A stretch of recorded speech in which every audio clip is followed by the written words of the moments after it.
Welcome to part 2 of the very first battle report for this channel for the board game G.I Joe Battle for the Arctic Circle. If you'd like to see more content like this, be sure to like, share, and subscribe, and enjoy this battle report.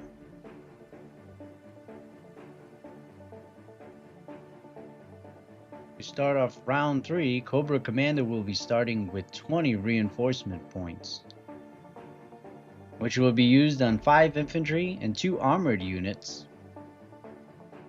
Trying to secure a victory point victory for the Cobra forces, Cobra Commander lands an infantry unit on a victory point space, giving him 1 additional point, and then brings in his air force and naval power to attack Admiral Keel Hall and to secure another victory point to get them closer. Success here will bring them 2 points to victory.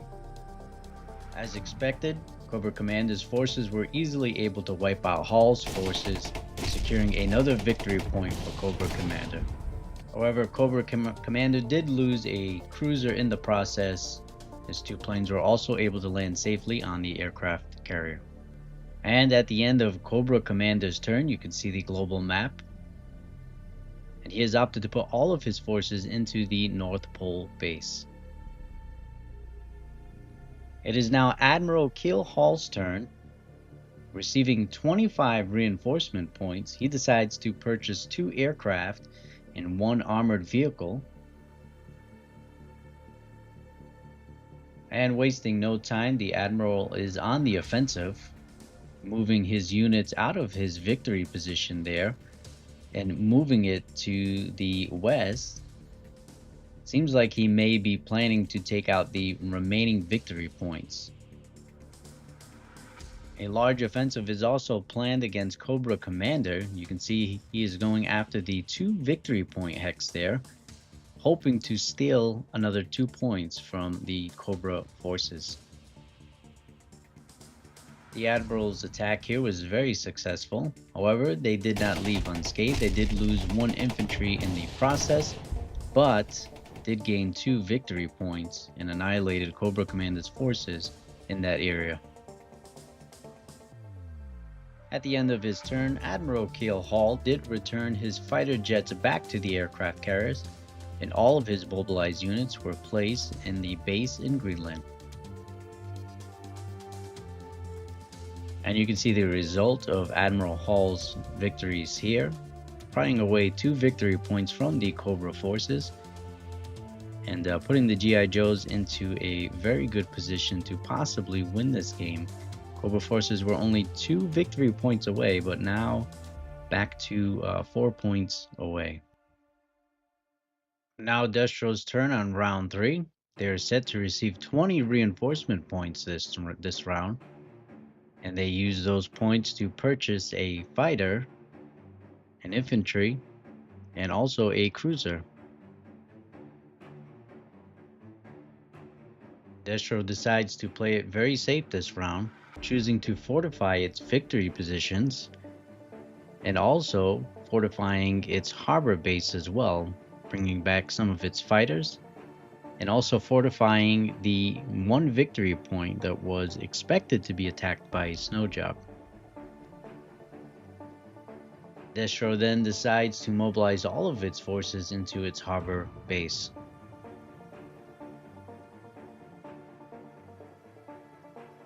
Next up is Snow Job, receiving a total of 26 reinforcement points. They decide to add 2 fighters and 3 infantry.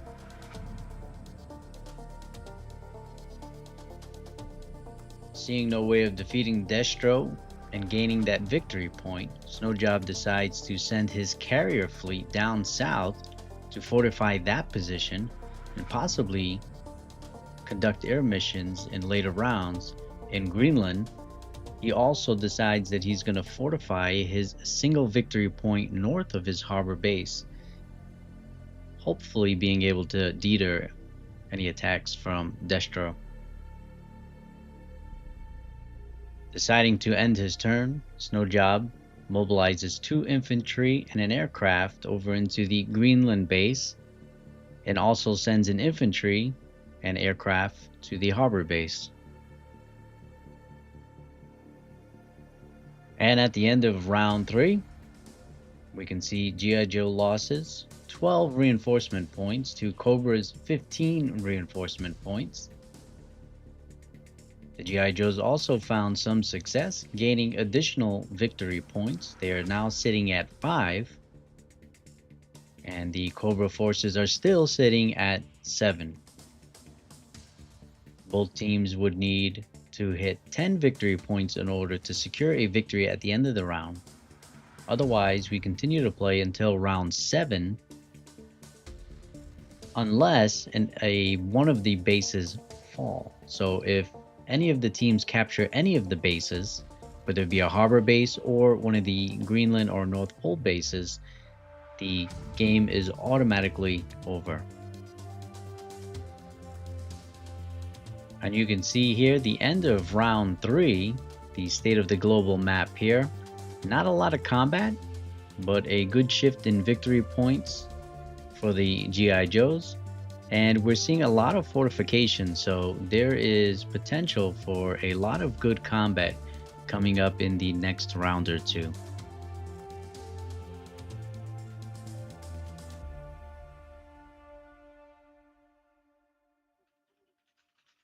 And starting off round 4 is Cobra Commander with 19 reinforcement points. He mobilizes 3 infantry, 1 armored unit, and a cruiser.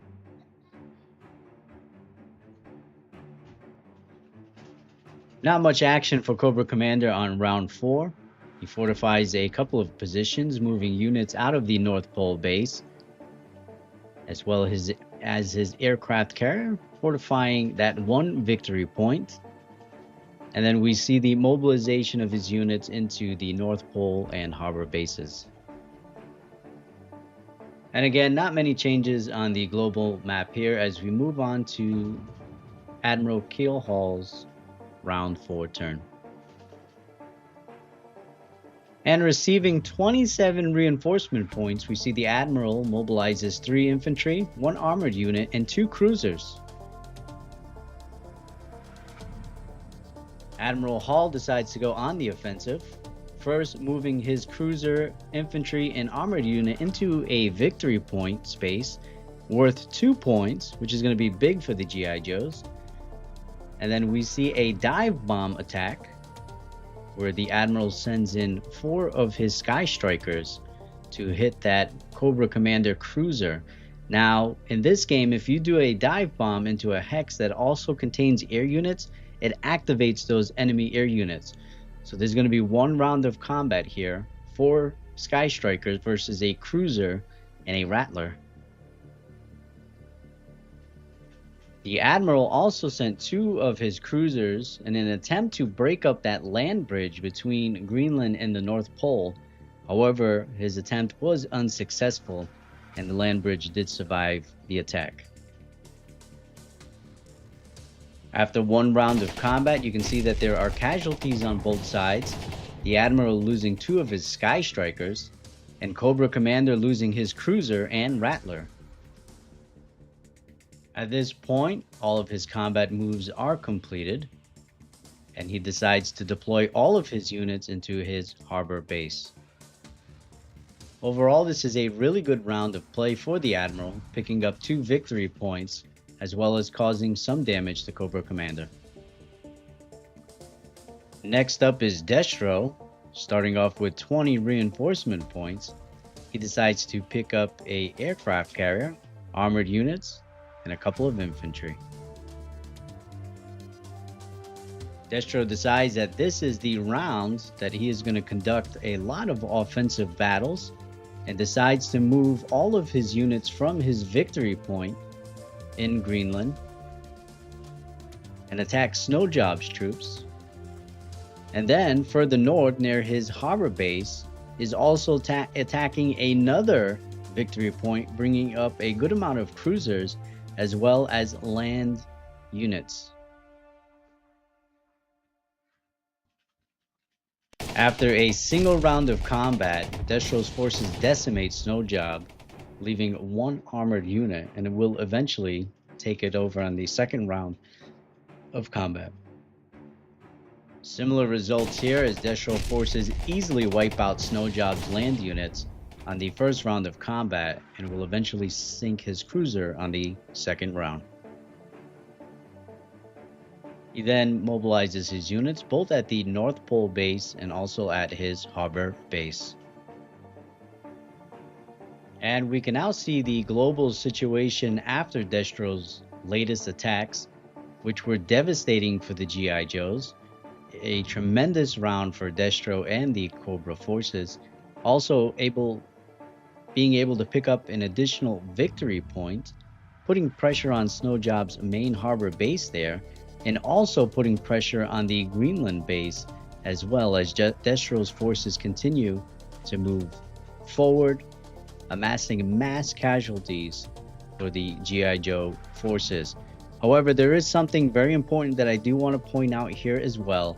You are going to notice that those Rattlers that were a part of that combat move, they are now in a territory by itself. And this is actually a mistake on my part. Typically, when you play Axis and Allies games, anytime that you attack with air units, those air units can never stay in the hex or territory in which they are attacking into.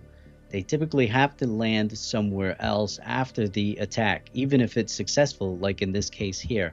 However, the Rattlers have a special ability that they can pretty much land anywhere that is not controlled by enemy units after combat is conducted. This also includes newly acquired territory. So at the end of this combat phase, those Rattlers should have stayed with the rest of Destro's land forces. But being a mistake, we played it the way that I typically know how to play Axis and Allies. And as you're going to see in the next round of play, that's going to be pretty devastating for the Cobra forces. But that is what happens sometimes when you play these more complex board games. Sometimes rules get a little bit overlooked or they're not explained well enough. So I just wanted to kind of put that disclaimer out as we continue the game, because I know somebody will pick up on that.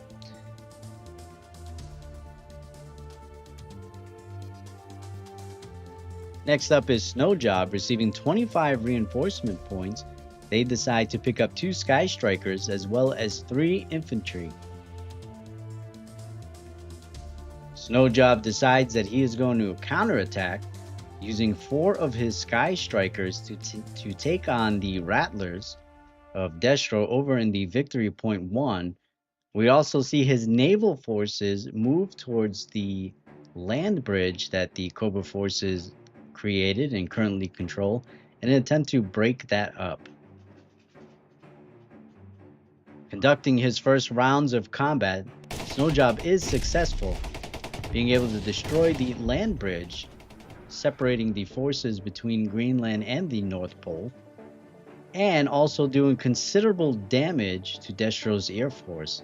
In the end, he ends up taking out his entire air force while losing 2 of his own Sky Strikers. Now, I do want to explain the destroying of the land bridges, because you're going to see after the land bridge is destroyed, that was created by the Weather Dominator, you see the land forces and the naval forces move into that hex zone. However, and I think eventually you'll probably start to see house rules on this. Basically, what ends up happening is the land units that are on the land bridge or iceberg, whatever you want to call it, after it is destroyed, those units are not automatically destroyed. They have an opportunity to escape. And basically all that means is if there is a hex that they can go to that is not over the stack limit and is not controlled by enemy units, they can retreat into that territory. And in a case where they can't, then the land units are then destroyed. However, if there is a means of escape, they do escape.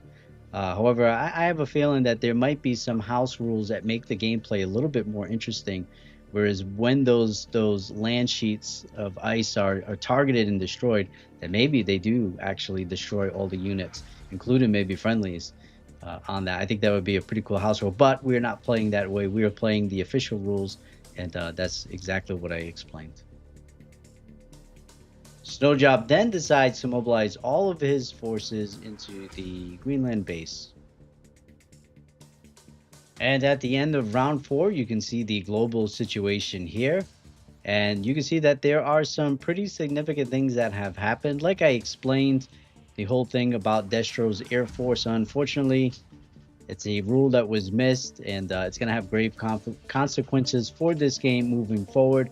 But it is what it is. That's what happens in the land of board gaming at times. But the main thing that I do want to focus on here is the fact that Snowjob was very successful in destroying that land bridge, which is going to wreak a lot of havoc for the Cobra forces for the time being. That there isn't much time left. We are going into round 5. And I think the G.I. Joes are in a pretty good defensive position to protect their Greenland base. They're coming up. They're still a little bit behind on the victory point scale, but they seem to be in a good position to possibly overtake that victory point. And if we end up going to a round 7, one of the victory conditions is after the end of round 7, the winner of the game is the side that has the most victory points. So again, it can still go either way. We still got a couple of rounds. We're going into round 5, but I think this was a very impactful, very action-packed round 4, and let's see what happens going into round 5. And at the end of round 4, we can see a lot has happened. The G.I. Joe losses for this round were 78 reinforcement points. The Cobra forces had a good offensive. However, the G.I. Joes did manage to move up 2 victory points, bringing their total to 6. And the Cobra forces did manage to capture an additional victory point, moving from 7 to 8. Their losses were also 57 reinforcement points, not as bad as the G.I. Joes. However, still a significant amount, especially losing that Air Force that was key to helping take over the Greenland base there. A lot of action in round 4. Really excited to see what happens in round 5 and possibly rounds 6 and 7. What did you think of this round? What do you think of this game in general so far, seeing the part 2 of this video? And would you like to see more of this type of content on the channel?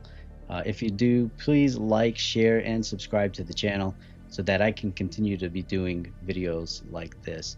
What would you have done differently if you were the Cobra forces or the G.I. Joe forces? We'll see you in the next one.